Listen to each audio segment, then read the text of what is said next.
கன்ஷிராம் என்ன பண்ணாரோ அதை பண்றாரு. அதே மாதிரி கள்ளருக்கும் உரிமைங்கும் போது பிராண்டி விஸ்கிக்கு எதிராக கள்ளுக்காக அவர் இருக்காருன்னு சொன்னா, நாடார், சாணார், கிராமணி, மூப்பர், முக்கந்தர் இந்த சமூகங்களை கன்சால்டேட் பண்ணக்கூடிய ஒரு முயற்சியும் அதுக்குள்ள அவருக்கு இருக்கத்தான் செய்யுது. இன்னைக்கு அந்த தொழிலை வந்து எம்பிசி, கவராநாயுடு, செட்டியார்கள், எஸ்சி கம்யூனிட்டி மக்கள் பலரும் செய்தாலும் கூட அவருக்கு உள்ளுக்குள்ள இது பண்றாரு. ஸோ பொதுத்தளத்துக்குள்ள விவசாயிகளுக்கான பிரச்சனை, பொதுத்தளத்துக்குள்ள தொழிலாளருக்கான பிரச்சனை, உள்ளுக்குள்ள இது நாடார், சாணார், கிராமணி, ஆயர், இடையர், யாதவர், கரையாளர், தாஸ், இந்த கம்யூனிட்டியோட ஒரு கன்சால்டேஷனையும் நோக்கி அவர் போறாரு. வெளிப்படையா இதை தான் சொல்ல போனா இது பாஜக ஸ்ட்ராட்டஜி, மோடிக்கு ஸ்ட்ராட்டஜி.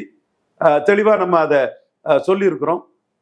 ஹரியானாவில் ஜாட்டுகளின் ஆதிக்கமே கொடிகட்டி பறந்த போது ஆகிர், யாதவ், ஷெட்யூல் காஸ்ட், மற்ற சைக்கியா, சைனி போன்ற சமூகங்களை உள்ளடக்கி தான் ஆட்சியை ஹரியானாவில் பிடிச்சாங்க பாஜக.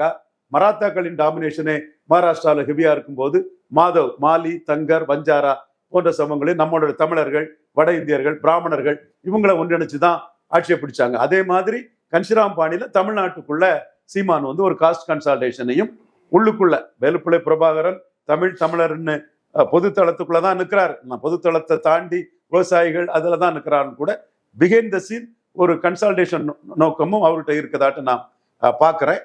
அதுல பெரியார் மண் இல்ல, பெரியாரே மண்ணுங்கிறதுல பிராமணர்களையும் அவரு தன்வசப்படுத்த நிற்கிறாரு. 5 பிராமணர்களை கேண்டிடேட்டா போடுறாரு. இப்போ ஆடிட்டர் பிரபாகரன் அந்தணர் முன்னேற்ற சங்கம் ரவி அந்த தம்பியோட அமைப்புல கூட என்கிட்ட அது சம்பந்தமா இப்போ பேசிட்டு தான் இருந்தாரு.